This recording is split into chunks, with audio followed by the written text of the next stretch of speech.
Quando invece una serie di partite va male e sei all'interno di un torneo, quindi ormai lo devi finire, e in che modo ti dai la motivazione per... Beh, guarda, come ti dicevo prima, cioè, questa è come la vedo io, poi Sì, è sì, certo, certo. soggettivo, cioè il modo per, insomma, per superare una sconfitta è vincere, quindi cerco di fare il possibile per la prossima partita, penso solo alla prossima partita, non penso magari troppo in avanti Ok, dici o ok, troppo non indietro, arriverò primo a questo torneo. sì, Amen. sì, sì. No, cerco di recuperare il recuperabile. Certo.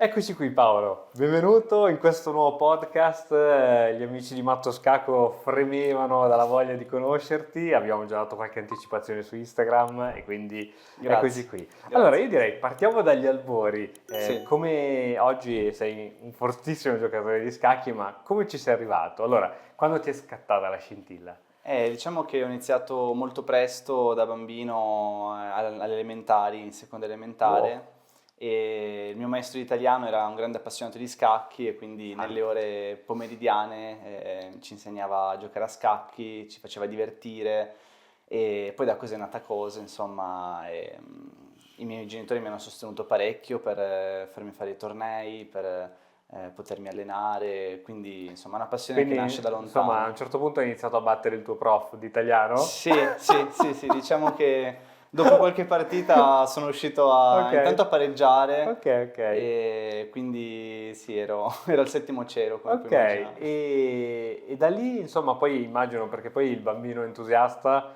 va a casa e racconta ai genitori com'è andata la giornata e Sì. quando hai detto ai tuoi genitori che ti appassiona il gioco degli scacchi, loro come la vedevano, cosa pensavano? I miei genitori erano molto contenti di questo sport, poi comunque a scuola organizzavano alcune volte delle attività, dei tornei scolastici e vedendo che andavo bene comunque, ripeto, mi hanno sempre sostenuto e incoraggiato a continuare per farlo diventare insomma alla fine una passione ancora più importante. Certo. Oggi è il mio lavoro, No, è insomma, una cosa bella, quindi no? Cioè gli scacchi sono sicuramente un gioco, uno sport, o aiutano l'intelletto e tutto, però insomma anche avere dei genitori che, sai, perché a volte può capitare in altre famiglie che dici trovati un lavoro serio, no? sì. Perché io lo so, da musicista è un po' la stessa cosa, voglio fare il musicista, trovati un lavoro serio. Ok, quindi entri poi nell'età adolescenziale, questa passione è sempre stata costante, un crescendo costante o c'è stato qualche momento... Sì, diciamo che è stato un percorso importante, mi ricordo soprattutto nel periodo delle scuole medie che capitava spesso che tralasciavo lo studio e mi dedicavo agli scacchi, e talvolta magari mio padre entrava in stanza, sai, per vedere se il figlio studia e magari ero col libro di scacchi invece che col libro di storia, Certo, quindi certo. no, mi sono dedicato molto effettivamente, anche di notte molte volte, perché ero pazzo da questo punto di vista, cioè ero così appassionato che non potevo smettere di studiare, cioè perché avevo degli obiettivi comunque importanti. D'altronde finché non diventi, secondo me, ossessionato in qualcosa è difficile ottenere risultati eccellenti. Sì. Perché... Sì, cioè ci vuole una sana ossessione, chiaramente.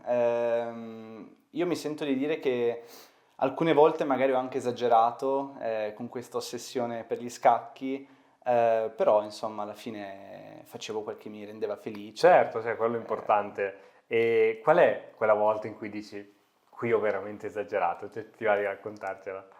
Sì, ma probabilmente un giorno in cui non ho staccato dallo studio, penso dal mattino fino alla sera tardi, e tralasciando quindi i compiti, e c'era una verifica il giorno dopo che è andata malissimo, Però però comunque sentivo che avevo fatto il mio il mio dovere. dovere, sì, nel senso, poi vabbè, nel senso sono capitate tante situazioni un po' al limite, ma diciamo che il momento in cui qualcosa stava andando storto, insomma, è stato durante il periodo delle superiori, quindi in età comunque diciottenne, insomma, e lì insomma per un paio d'anni in realtà smisi di giocare a scacchi perché non stavo attraversando un bel momento, non arrivavano certi risultati cui speravo, insomma, e quindi era un periodo un po' no,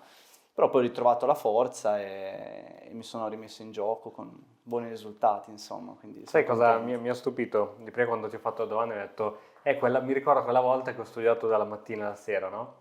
Studiato è il verbo che mi è piaciuto, perché spesso i giocatori di scacchi fanno, ho giocato a scacchi tutto il giorno, ho fatto blitz, invece tu hai studiato. Sì, E questo secondo me è un messaggio importantissimo da condividere con tutti perché, ok, per migliorare a scacchi l'esperienza sicuramente fa tantissimo, l'esperienza di gioco, ma bisogna anche a un certo punto studiare perché sì, non è, insomma, e credo che sia l'unico modo veramente poi per migliorare, perché la pratica ti fa arrivare a un certo livello. E su quali libri, ti ricordi su quali libri sì. avevi iniziato e poi... Sì, certamente. Diciamo che i miei genitori mi avevano appunto sostenuto in questo, comprandomi alcuni libri di Dvoretsky e Yusupov, che rimangono tuttora tra i miei preferiti. Ho anche avuto l'onore di conoscere Arthur Yusupov, sì, insomma, circa un paio d'anni fa in Svezia a un seminario ed è stato un grande privilegio, un onore aver davanti, no, la persona che mi ha fatto passare notti insonni a Certo, studiare i suoi libri, i suoi manuali. Diciamo che titoli specifici, insomma,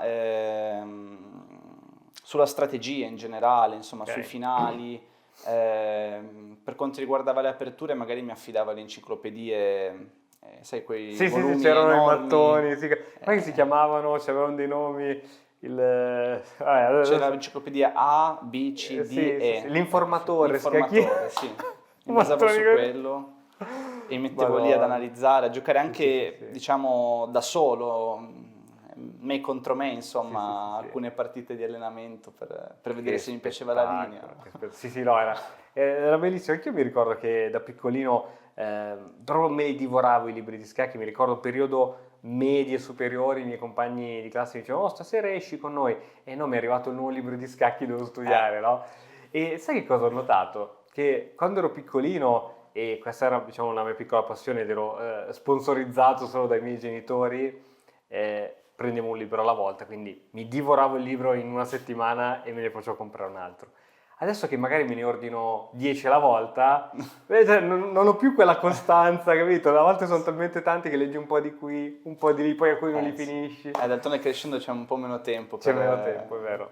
È vero, è vero. E Sì. infatti per quello secondo me, sia con gli scacchi che anche con la musica, dicono meglio se parti da piccolo, perché poi Sì. le cose che impari da piccolo poi ti rimangono Sì, anche... c'è infatti più tempo, però questo non toglie che a qualunque età, insomma, si può migliorare e ci si può dedicare il tempo sufficiente Poco per ma crescere. sicuro. Sì. Bene, torniamo al momento delle superiori dove dicevi che avevi degli obiettivi scacchistici Sì. che non arrivavano. Che cosa stavi puntando?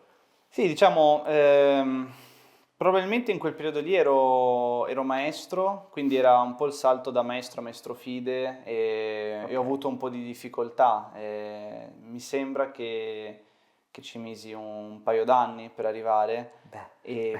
però insomma ero comunque molto duro con me stesso Certo, e certo. volevo raggiungere il risultato prima, Certo, certo. insomma. Sì, sì, che è come diciamo, il secchione della classe che prende 9 e mezzo ed è arrabbiatissimo. Dice, io pagherei per prendere 9 e mezzo.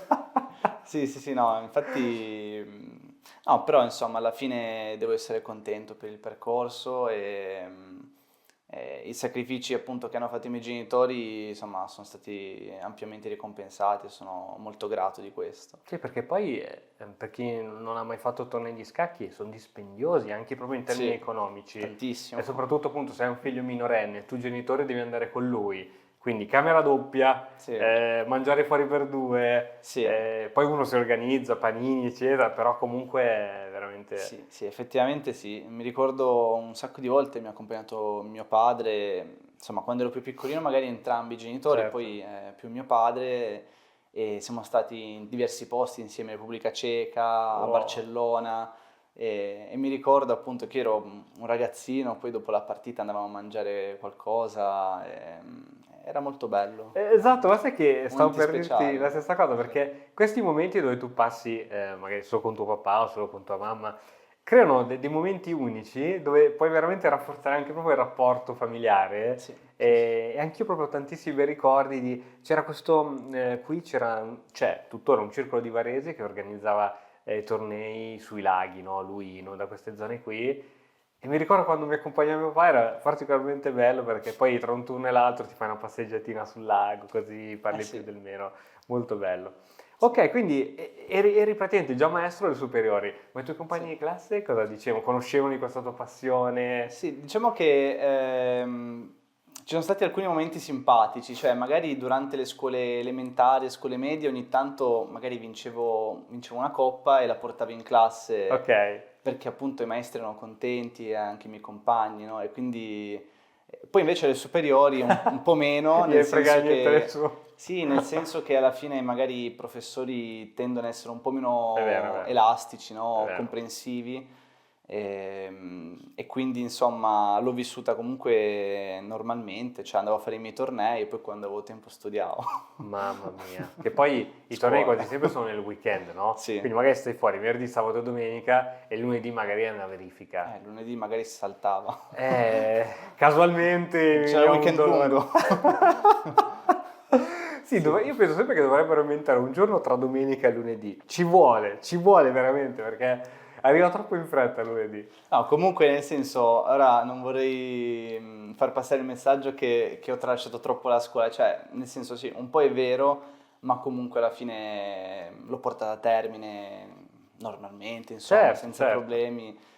E che appunto quando hai una passione così importante dentro di te, cioè alcune volte veramente ti viene da abbandonare tutto, Certo, no? certo, certo, anzi, E ma io seguirla. dico grazie a Dio che con queste nuove riforme adesso c'è il liceo, cioè qualsiasi cosa è la tua passione c'è il liceo specifico, Sì, no? sì, Per esempio, infatti. quando ho fatto io che ero innamorato di questo strumento qui, io ho fatto il geometra come scuola che non mi interessava, però se avessi avuto il liceo musicale sarei stato nel mio mondo, Eh sì, no? eh sì, Quindi ti capisco perfettamente. Vabbè, comunque, diciamo un diploma è sempre sì. importantissimo averlo. Hai fatto anche l'università o come è proseguita poi là? Sì, poi dunque ho proseguito facendo una scuola europea per il turismo perché mi piaceva comunque il mondo dell'hotellerie, del turismo e quindi ho frequentato prima questa scuola a Milano e poi a Como altri 2 anni, quindi Ok. mi sono comunque abbastanza specializzato in In che anni, questo. scusa, Como?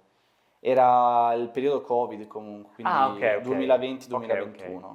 E quindi insomma ho fatto la mia esperienza anche in quest'altro settore, insomma, che mi ha dato l'opportunità anche di viaggiare parecchio e di fare le mie prime esperienze lavorative. Poi comunque mi sono accorto che gli scacchi mi piacevano troppo e ho mollato tutto, insomma, per inseguire il mio sogno che è vivere della mia passione. Ci vuole coraggio. Sì, Ci vuole sì, coraggio. Quanti scacchisti conosco che non riescono a fare al 100% gli scacchisti. In Italia è molto difficile, molto molto sì, difficile, sì, però tu mi dicevi che anche la partita IVA, quindi sì, sei, diciamo, professionista a tutti gli effetti, sì, mentre alcuni maestri, dico purtroppo perché per arrivare a quei livelli devi studiare e faticare così tanto che è veramente un peccato poi ritrovarsi a fare qualsiasi cosa. Per carità, poi ognuno si adatta, ognuno ha delle proprie esigenze, però mhm, credo che certo. veramente... E io credo che, nel senso, se si ha una passione, il livello è importante, ma non è l'unico criterio, perché alla fine conosco anche tanti amatori che insegnano nelle scuole con molta Certo, certo. continuità e vivono tranquillamente di scacchi, magari danno qualche lezione a ragazzini, a principianti, ma in ogni caso sì, bisogna cercare di inseguire le proprie passioni, poi nei limiti del possibile bisogna vedere se, insomma, i conti tornano in qualche Certo, senso, però sì, io mi auguro che questa sarà la mia strada perché, ripeto, è quello che mi piace più fare, quindi certo. insegnare, poi insomma lavorare con gli scacchi a 360 gradi, come dicevamo prima, anche organizzare magari dei tornei, dei corsi, dei videocorsi, ci Prossimo arriviamo. torneo di Matto Scacco sarà in collaborazione, sarà qualcosa di ufficiale, serio, con tanti premi, tante robe, poi vi aggiorniamo su tutto. E no, credo che concordi con me che fra fare, diciamo, un lavoro che mi fa guadagnare 10 e fare il mio lavoro della mia passione guadagnare 6, sceglieresti Sì, tutta la tua vita assolutamente. la seconda. Sì, sì, sì, sì. È un percorso di salita che però poi dà soddisfazioni. Sì, sicuramente in un primo momento può risultare difficile Certo. perché comunque ti devi far conoscere, devi creare un po' un network, Certo. devi essere molto professionale e ripeto, come lavoro magari può non essere il lavoro più retribuito, no? Certo. Però nel senso, se uno si dà da fare, sinceramente le possibilità ci sono, anche appunto stringere collaborazioni è importante, e tutto fa, bisogna lavorare a 360 gradi in questo settore. Sì, assolutamente, assolutamente. E conosco, qui entriamo un po' nel gossip, conosco una storia, non faccio nomi, di questa scacchista, anche lei di un livello alto, che si era messa insieme a un altro scacchista. Che cosa c'è di più bello di condividere in Certo, amore la stessa passione? Tra l'altro, tua ragazza gioca a scacchi? sì, sì. Oh, che bello, no? Io non ho questa fortuna, non ho e non gliene frega niente, quello è il problema. E ritornando al gossip, scacchista che si mette con lo scacchista, bellissimo, tutti e due maestri molto bravi, eccetera. A un certo punto i genitori di lei dicono: Senti, trovati uno più. Cioè, cos'è uno che fa lo scacchista? E che futuro ti può dare? E niente, quindi possono succedere anche queste cose allo scacchista che ci crede veramente. Sì, diciamo in questo senso posso dire che non lo so, è come se il destino abbia voluto che le mie poche fidanzate che ho avuto giocassero tutte a scacchi. Ma le conosciute nei tornei?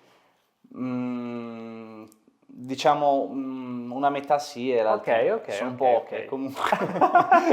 No, Il però catalogo. no, no, sono poche, sono poche. No, però sì, anche insomma adesso la mia fidanzata attuale per esempio è della mia città, di Imperia, e quando ci siamo conosciuti è venuto un po' fuori a caso, no, che lei giocasse a Pensate. scacchi. Pensate. Giocava da piccolina, per esempio, il Festival di Imperia, Wow. che è molto famoso, quello di settembre, e ci eravamo anche probabilmente incrociati al torneo, insomma, sì. Ma fa agonismo quindi tuttora? No, non fa agonismo, le piace giocare a scacchi, per Ok. cui insomma gioca ogni tanto. Però insomma sì, è strano, cioè è particolare il fatto che le abbia conosciute tutte in questo mondo, sì. Sì, sì, diciamo che vedere una ragazza in un torneo di scacchi è proprio una visione, nel senso che non si vedono troppe No, purtroppo.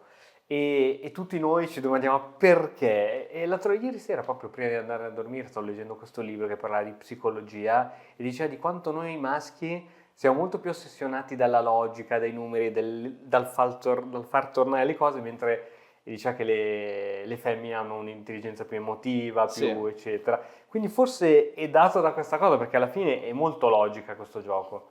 Assolutamente, forse c'è anche da considerare il fatto che inconsciamente gli scacchi sono un gioco di guerra, appunto, no? E quindi a livello proprio biologico la donna forse è portata più, diciamo,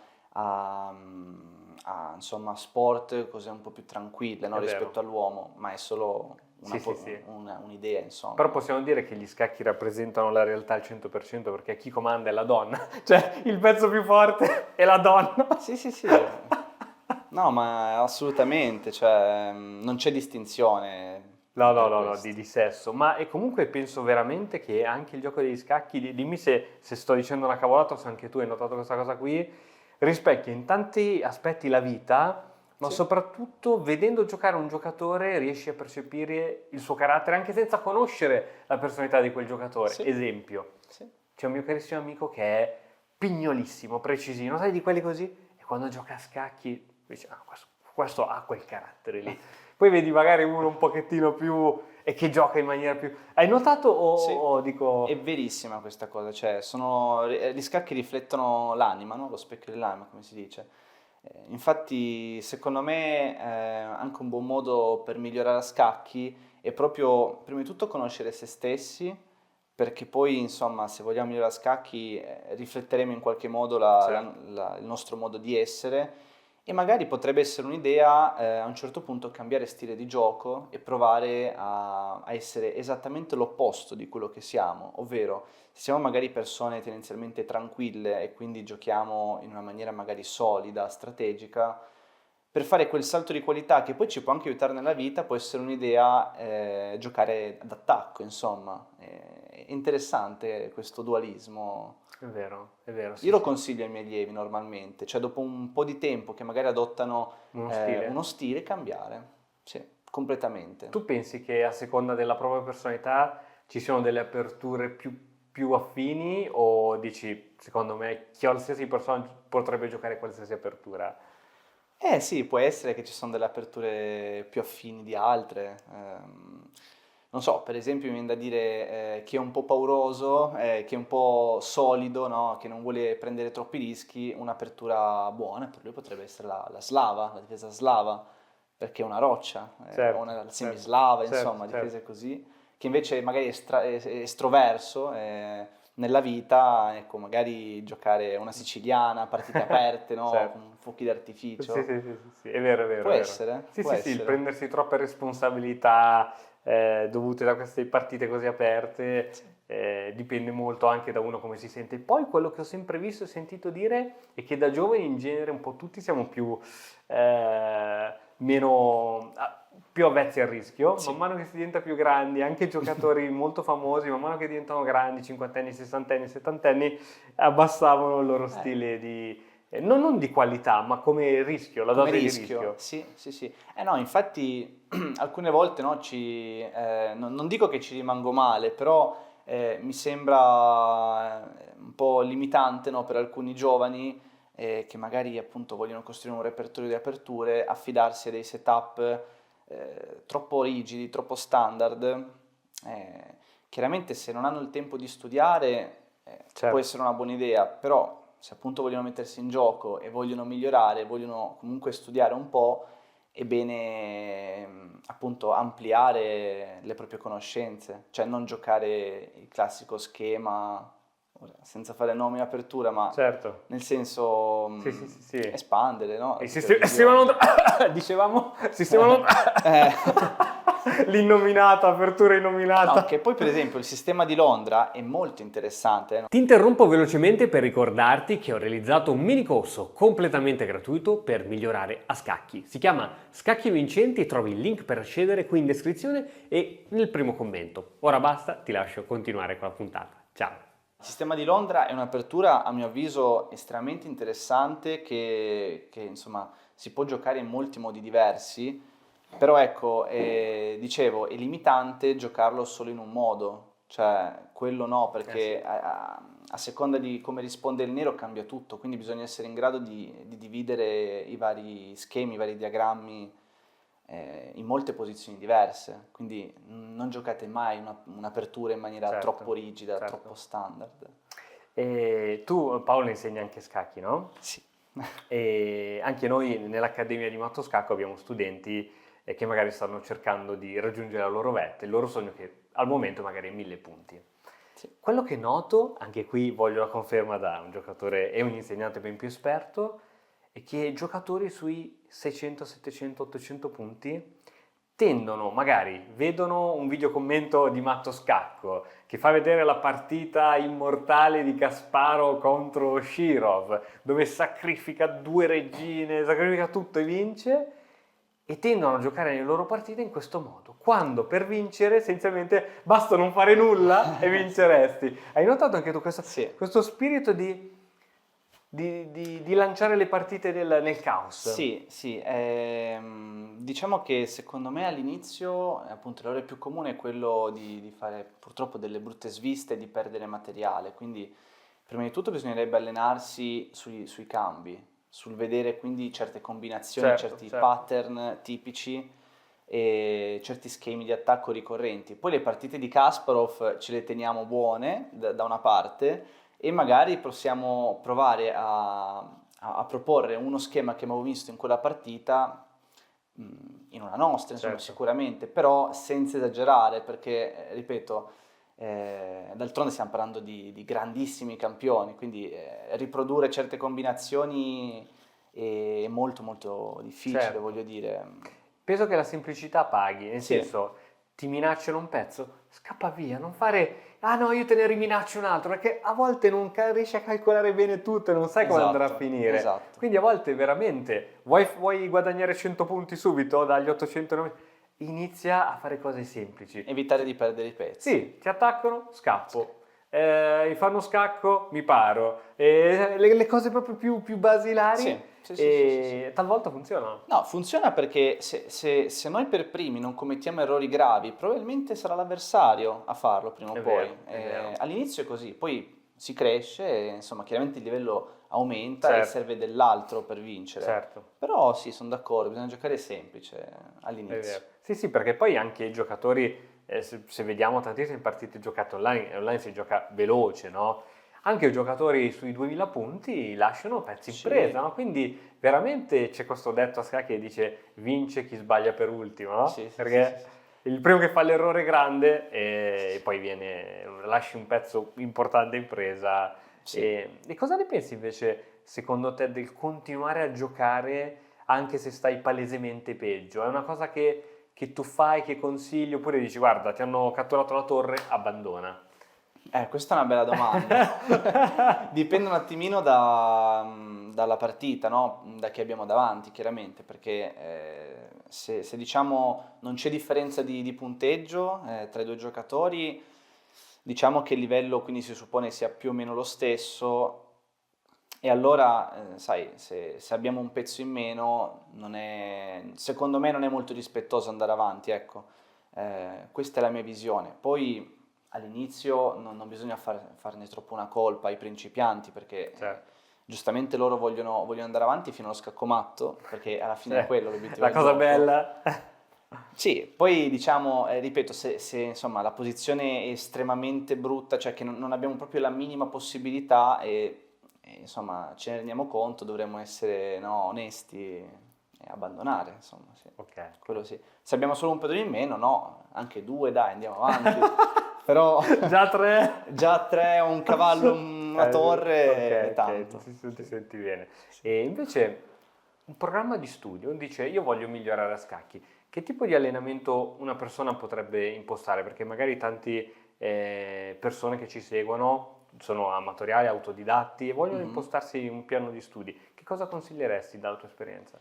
Dunque, io consiglierei, se sono in una fase comunque iniziale o magari hanno fatto qualcosina ma vogliono progredire, di fare tanti esercizi di tattica, quindi almeno una mezz'ora al giorno, possibilmente, insomma, magari uno può farsi anche un piano settimanale a seconda del tempo a disposizione, però direi che almeno un buon 40-50% deve essere rivolto alla tattica. Quindi problemi di scacchi. Problemi, sì, di scacchi rivolti alle combinazioni, e poi magari la parte rimanente alternare un po' tra mediogioco, quindi studiare degli schemi tipici, coppe degli alfieri, strutture pedonali, ci sono dei buoni libri, insomma, per tutti i livelli, e preparare un repertorio adatto alle proprie qualità. Su questo chiaramente puoi aiutare un maestro che ti può indirizzare, però insomma se comunque un giocatore si sente più portato per il gioco d'attacco, insomma può impostare il repertorio con aperture come siciliana, gambetti, no? Sì. E poi anche finali, chiaramente. I finali sono importantissimi. Sarebbe un peccato non giocare una buona apertura, un buon videogioco e poi perdersi il finale perché non sappiamo quella regola. Quindi mi raccomando, almeno i finali fondamentali, quelli bisogna saperli. A me è capitato tante volte in torneo, quando stavo sul punteggio, adesso sto cercando di migliorare, quando sto sul punteggio 1600 punti, finale potenzialmente pari, chiedevo la patta, oppure anche un po' squilibrato, magari a vantaggio mio leggermente, chiedevo la patta perché poco tempo sull'orologio, può finire in qualsiasi modo, meglio non rischiare. Però poi ho scoperto, ma se io questi finali non li gioco mai, come faccio a migliorare? Infatti, E quindi ora, anche al costo di perdere una partita vinta perché ho poco tempo, te la gioco fino alla fine. Bravo, e questo è giustissimo. È l'unico modo, mi verrebbe da dire, per migliorare, no? Bisogna fare pratica. Perché poi torni a casa e te l'analizzi. Ecco, Sì. una cosa che non fanno molti giocatori che vogliono migliorare è non analizzano le proprie partite. Io penso che sia veramente il modo migliore. Non so, immagino un pilota di Formula 1 che riesce a fare il giro della pista in un minuto come faccio a farlo in 50 secondi? Guardati la videoregistrazione di come sei entrato in quella curva, di come sei uscito, il poter riguardare che cosa hai fatto, i ragionamenti che hai fatto e capire dov'è l'errore, perché se hai perso qualche errore ci sarà stato. Sì, poi chiaro, la sconfitta può essere anche molto dolorosa alcune volte, quindi può non venire, no, subito la voglia di analizzarla, però magari facendo passare un po' di tempo, appunto, se la sconfitta ha fatto male, parlo per esperienza personale, se non si fosse capito, molte sconfitte hanno fatto male, e allora magari, però sì, è fondamentale analizzarle, perché l'errore può essere in apertura, in mediogioco, in finale, e quindi tu poi sai su cosa devi lavorare di più. Se non analizzi, se non la giochi, cioè, non puoi saperlo, insomma. Assolutamente, l'analisi è fondamentale. Anzi, ci sono vari tipi di analisi, perché per esempio io ai miei studenti consiglio magari alcune volte di semplicemente scrivere su un file, su un foglio, su qualsiasi cosa, i loro pensieri durante la partita, quindi le loro sensazioni. Poi magari fanno un ulteriore file su un altro foglio, insomma, dove magari analizzano le varianti che hanno pensato durante la partita. e quindi suddividere, insomma, i pensieri dalle analisi concrete. Ok. Sì. Ottimo, ottimo. È un consiglio che mi era stato dato, dato che ho sempre avuto problemi di tempo nella gestione del tempo, non so neanche se è legale, però lo facevo, nel formulario ti segnavi quanti minuti avevi in quella precisa mossa, Sì.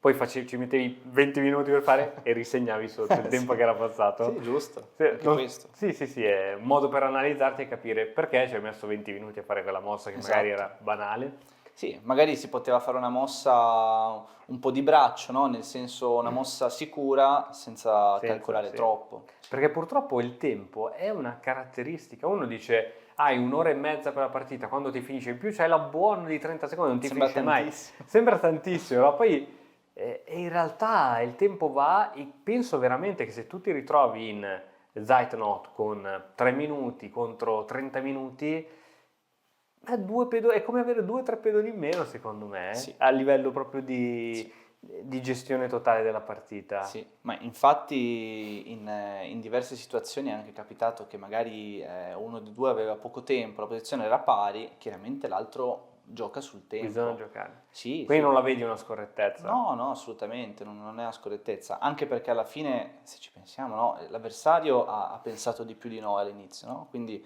perché dovremmo È vero. essere clementi con lui È alla vero. fine? È vero.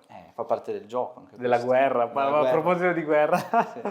E senti, quando ti prepari ai tornei, qual è la tua routine? Tu dici, ok, fra un mese mi iscrivo a quel torneo. Come inizia la tua preparazione? Che ovviamente inizia prima del torneo. Sì, diciamo che a ridosso del torneo, quindi ti parlo magari di un paio di settimane prima, cerco di ripassare tutto il repertorio, cerco di capire se ho lasciato magari qualcosa di non troppo analizzato, di cui non sono sicuro, Ok. e cerco di approfondire, insomma, principalmente aperture e combinazioni, anche lì tattiche, fare puzzle rush, quiz, qualsiasi cosa che riguardano le combinazioni. Solo queste due cose, 2 settimane prima del torneo. Ok. Poi diciamo, magari in generale il programma è vasto perché deve prevedere comunque anche lo studio sul videogioco, sui classici, sui finali. E durante il torneo invece, perché in genere, per chi non sapesse, magari si gioca la mattina e il pomeriggio, o a volte si gioca una partita per tutta la giornata, raccontami proprio come la vivi. La sera vai con gli amici a berti una birra, a cazzeggiare, o stai a casa a studiare, a riguardare le tue partite? Raccontami un po' come vivi questa cosa, perché ognuno la vive un po' a modo suo, no? Allora, dipende, perché dipende anche un po' dal formato del torneo, cioè se un torneo magari di 5 turni, quindi sono 2 weekend, il sabato e la domenica, c'è pochissimo tempo per fare altro che non sia giocare, Ok. quindi mi preparo anche solo magari mezz'ora, un'ora prima della partita, ripassando le varianti, insomma, che penso che giocherò e nient'altro. Difficile che abbia il tempo di uscire, di fare grandi cose. Se invece è il torneo di una settimana e sono magari in compagnia con amici, ho tanti amici di scacchi con cui ho dei rapporti bellissimi, e allora sì, ce la prendiamo un po' come un ritrovo, no? La vacanzina. Sì, non c'è nessun problema. Poi chiaramente l'importante è mai esagerare, quindi non fare tardi, Certo. però cioè, uscire, anche bersi qualcosa non è sbagliato. Importante avere il tempo magari la mattina, svegliarsi non troppo tardi, no? Sì. E prepararsi a un paio d'orette. Sì, un sì. paio d'orette. Quando ci sono questi tornei lunghi di 7, 9 turni, 10 turni e magari fuori, no? E sono a 3-4 ore da casa tua e per forza devi stare a dormire fuori, no? Quindi Sì. prendi l'hotel e tutto. Io ho un problema, io sono molto goloso di salato, cioè io potrei mangiare solo salato, pizzette, focaccine, olivette, quelle robe lì, e vai in quegli hotel dove la mattina c'hai all you can eat di tutte queste robe qui, perché poi magari sono hotel internazionali dove ci sono tedeschi, quindi ti fanno würstel la mattina, uova. Sì, infatti Ed- era la mia parte preferita quando viaggiavo con mio padre. Troppo bello. La colazione a buffet. Però il problema qual è? Che se ti abbuffi al buffet Sì. e poi non rendi in partita. Sì, la speranza è che appunto sia, ok, magari solo la colazione così, perché poi se diventa anche il pranzo... Esatto. Sì.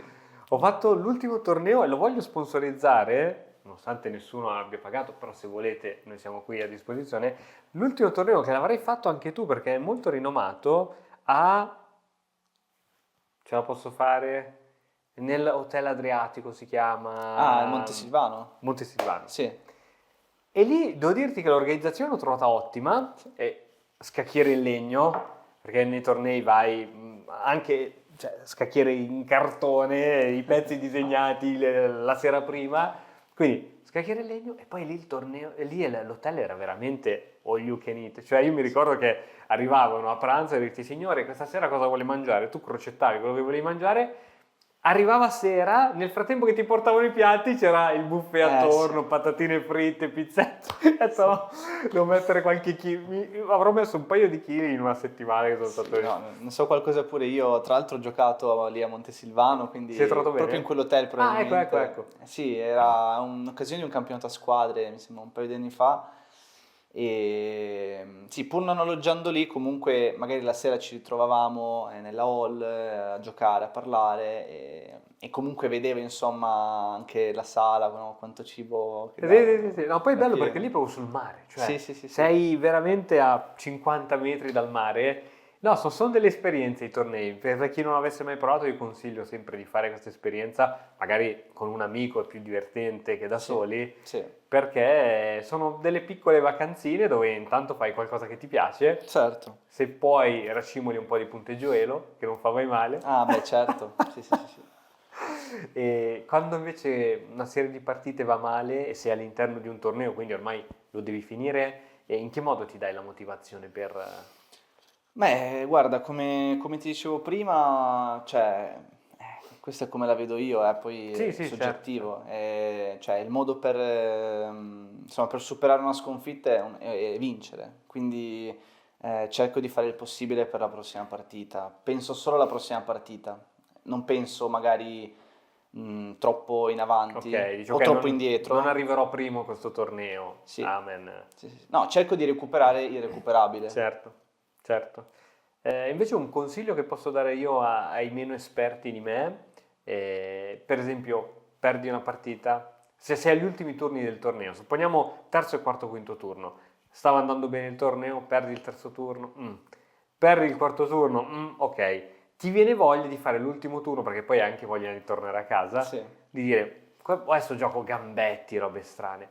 Ti dico, ho imparato, se mai dovesse andare così il torneo, a giocare l'ultimo turno comunque nel pieno delle mie energie e della mia salute mentale, e magari la vinci e quella vittoria ti fa in qualche modo un po' dimenticare Sì. il terzo e quarto turno è andato male. Assolutamente. Quindi mai... No, mai mollare, poi nel senso, a maggior ragione se dobbiamo fare ancora tanta esperienza, no? Dobbiamo comunque partecipare, cioè disputare tutte le partite e nei limiti del possibile, insomma, cercare di divertirsi. Certo, Cioè anche certo. nella sconfitta possiamo trarre comunque, no, molti insegnamenti. Soprattutto, direi. Soprattutto, ma anche un divertimento, un certo divertimento, no? Dipende poi come abbiamo perso, anche quello è vero, no? Però se comunque abbiamo fatto una buona partita, l'avversario poi è stato più bravo, bisogna essere sportivi. Certo, è vero. Riagganciandomi al discorso di prima, che appunto a volte una serie di sconfitte ti fa venire voglia di mandare in malora tutto, Sì.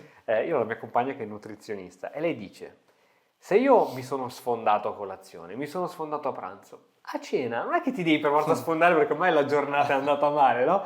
Puoi comunque cercare di mangiare il giusto. Cioè non è mai troppo tardi per rimetterti in riga, no? Penso che anche nei tornei possa essere la stessa cosa, non è che Sì. dici ormai il torneo è andato, mi diverto, cioè, anzi ti diverti meglio se ti concentri Sì. e cerchi di dare il 100%. No, ma infatti, cioè, ho notato che effettivamente partire per un torneo senza avere, diciamo, obiettivi nell'immediato, no? Ma semplicemente andare lì, divertirsi, giocare, probabilmente dà più soddisfazioni, no? Perché c'è meno stress.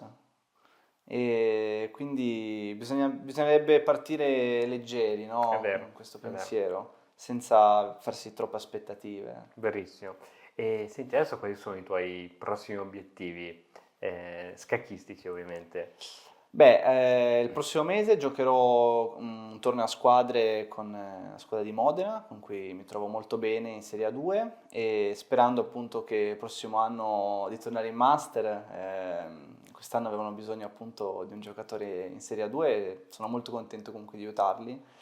E poi altri tornei, ora come ora non lo so, penso che farò un festival magari quest'estate, Ok. perché mi mancano alla fine 2 norme per diventare messa internazionale. Wow. Il punteggio 2400 l'ho già raggiunto, però è un obiettivo comunque molto difficile che un po', non lo nascondo, un po' mi stressa quando vado a giocare. Infatti mi collego al fatto che bisognerebbe andare a giocare i tornei in Certo. maniera rilassata. Certo. Sì, più responsabilità hai, più... Sì. Quando, sai, quando anche un po' il tuo lavoro ci pensi di più, Certo. è questo un po' È vero, il è fatto. vero, verissimo, Però verissimo. insomma sono molto sereno, sono contento di dare lezioni, lavoro anche nelle scuole, mi piace insegnare a tutti i livelli, per cui insomma anche fare corsi di gruppo, videocorsi. Certo. eh, Adesso stiamo preparando tra Sì, l'altro un bel il videocorso, corso sulla Ninja Ninja Indiana. Indiana, che Sì. è anche nel tuo repertorio? Sì. Infatti poi vedrete, Quindi insomma, sveleremo le linee che sì. non si possono svelare, diciamo. Sì, io non ho problemi, ho messo i miei segreti in questo videocorso. Ottimo. E quindi hai già toccato i 2400 punti, però ovviamente senza le 2 norme non puoi Sì. passare di categoria. Esatto. Porca Ci sono vacca, 3 che norme roba. da conquistare, ne ho presa una al momento e quindi ne mancano Ok, 2. ma queste norme, fammi capire bene perché, cioè devi fare una performance di un certo tipo di elo oppure in quella performance devi aver battuto un tot numero? Sai, non ho mai capito come funziona. Allora, praticamente devi disputare 9 partite, quindi giocare a un festival Ok, internazionale con una media elo dei punteggi, insomma, di avversari di minimo 2230 Ok. e fare una performance di 2450, quindi Wow, ancora deve superiore. andare bene. Ancora superiore, sì, diciamo, al livello del maestro internazionale come punteggio. Poi devi sfidare 5 titolati diversi, non necessariamente devi fare risultato contro di loro, anche se chiaramente è auspicabile, Chiaro. perché devi fare comunque un po' di punti per fare questa Sì, norma. sì. E insomma, ci sono delle condizioni precise che poi gli arbitri, insomma, ti possono anche mostrare, Certo. c'è il file della FIDE con le tabelle. È Certo. bello. La mi ricordo- performance, scusa ti interrompo, la performance più alta che hai mai avuto in un torneo te la ricordi? Guarda, penso che sia quando ho fatto la norma, sui 2450. Non credo di averla superata. Parlo di tornei 9 turni. Certo. Wow. Con una buona media avversari, sì. Lì sei nell'Olimpo, lì sei veramente... Sì, è stata una grandissima emozione quando al torneo di Bassano del Grappa, mi sembra nel 2021, c'è l'arbitro Alessandro Biancotti che insomma è una brava persona, insomma siamo amici e quindi insomma è stata un'emozione che ho preso la norma in quel torneo dove Ecco, ma arbitravo. la norma poi è anche un qualcosa di ufficiale, fanno una premiazione o una roba molto easy? Ma guarda, in realtà ti nominano, Ok. ti danno questo foglio, Ok. bravo, applausi, no, Ok, finito, ok. non c'è niente di Non più. c'è una cerimonia? No. Neanche quando sei diventato maestro FIDE? No, sinceramente, cioè magari ok, se l'arbitro lo sa, in Ok. teoria per maestro fide lo dovrebbe sapere perché non c'è bisogno della norma. Ti interrompo velocemente per ricordarti che ho realizzato un mini corso completamente gratuito per migliorare a scacchi. Si chiama Scacchi Vincenti, trovi il link per accedere qui in descrizione e nel primo commento. Ora basta, ti lascio continuare con la puntata. Ciao! Per diventare maestro FIDE non servono le norme, quindi una volta che tocchi il punteggio di 2300, magari l'arbitro della premiazione, sì, se è carino lo menziona, effettivamente è una grande soddisfazione. Ma è vero che ho sentito dire che bisogna pagare poi per avere il titolo di maestro? No? C'è questa roba? Allora, mi sembra che sia la federazione che paghi questo titolo. Ok. Non so adesso la cifra, Ok. ma non mi sembra tanto. E stessa cosa anche per i titoli internazionali che magari un istruttore appunto ottiene all'estero. Per esempio in Svezia, in quell'occasione con Yusupov, sono diventato FIDE Instructor, Ok. che è un titolo appunto di insegnamento a livello internazionale, e lì mi hanno dato il certificato e anche sul profilo della FIDE, e ogni 2 anni mi sembra bisogna rinnovare con un pagamento. Non è tanto, comunque qualcosina la FIDE ci ricava sempre. Ok. Ma adesso tu quando giochi online, tipo su chess.com, c'è scritto di fianco FM, giusto? Sì. Quella roba lì come fai a ottenerla? Cioè come fanno a sapere che... Perché devi compilare un modulo praticamente con i tuoi dati. Lo devi richiedere tu? Sì, Ok. sì. Perché magari così sei più visibile, insomma, Certo. in ottica magari di insegnare. Certo. E devi compilare questo modulo con la tua foto, il tuo documento e il tuo ID FIDE, quindi il tuo profilo. Spettacolo. Bello, Sì. bello. E È loro bello. poi ti approvano e... Sì. Figo. Sì, ci mettono un po', diversi mesi. Immagino avranno sono un sacco di richieste. sì. Cosa ne pensi invece di quei giocatori? A volte mi diverto a vedere le partite di quelli forti, online a 3 minuti, 5 minuti, vedi i giocatori senza titolo 2600-2700 punti. Cosa pensi? Cioè, secondo te sono giocatori che non hanno fatto questa roba qui e sono magari maestri internazionali? O magari sono veramente dei maestri normali che su online sono fortissimi a giocare veloce? Sì, mi verrebbe da pensare a questa seconda opzione. Ci sono tanti maestri, giocando su chess.com ne ho incontrati tanti effettivamente, che hanno un punteggio altissimo per la loro forza sulla carta, certo. FIDE, cioè magari sono dei buoni maestri, dei 2100, dei 2200 FIDE, ma online hanno dei punteggi cioè che se la potrebbero giocare, voglio dire, con dei fortissimi grandi maestri. Guarda, alcune volte mi sorto il dubbio, non te lo nascondo, che potessero essere dei cheater, però ripeto, insomma, ne ho anche affrontati tanti di questi giocatori ed effettivamente sembra che il blitz online sia la loro specialità, cioè Ok, si specializzano su quello. sì, anche a speculare sul tempo, Certo, sai, anche quello. Sì, è tanta esperienza. Sì. Cosa ne pensi delle blitz? Sono divertenti. Possono fare bene al gioco, danneggiano al gioco a tempo lungo? Sì, secondo me, cioè, se non c'è troppo abuso di giocare blitz, ovvero che sia solo quello, e quindi non studiare, non applicarsi in altri sensi, può essere utile per migliorare le proprie capacità combinative, la visione spaziale, quindi tutto ciò che riguarda il calcolo, e mettere insomma in mostra anche il repertorio, perché comunque consideriamo che poi andiamo a analizzarle queste partite, magari ne facciamo 10 al giorno, poi le analizziamo, partite magari da 3 minuti, e se vediamo che magari in una certa linea è stato l'avversario a uscire fuori dalla nostra preparazione, non abbiamo bisogno di rivederla, la linea teorica. Se invece siamo stati noi a dimenticarci della continuazione, sappiamo cosa fare, ci riprendiamo il file e lo ripassiamo. No, molto utile il gioco online per testare le aperture, è vero. Va bene, Paolo, io penso che abbiamo chiacchierato tantissimo, qui il tempo è volato, non ce ne siamo neanche resi conto. Spero che insomma la chiacchierata sia piaciuta ai nostri amici che ci seguono. Se avete domande lasciate un commento qui sotto. Io adesso, prima di chiudere, una blitzettina con Paolo me la farei, così vediamo che legnata che mi dà e poi ci salutiamo. Grazie a tutti.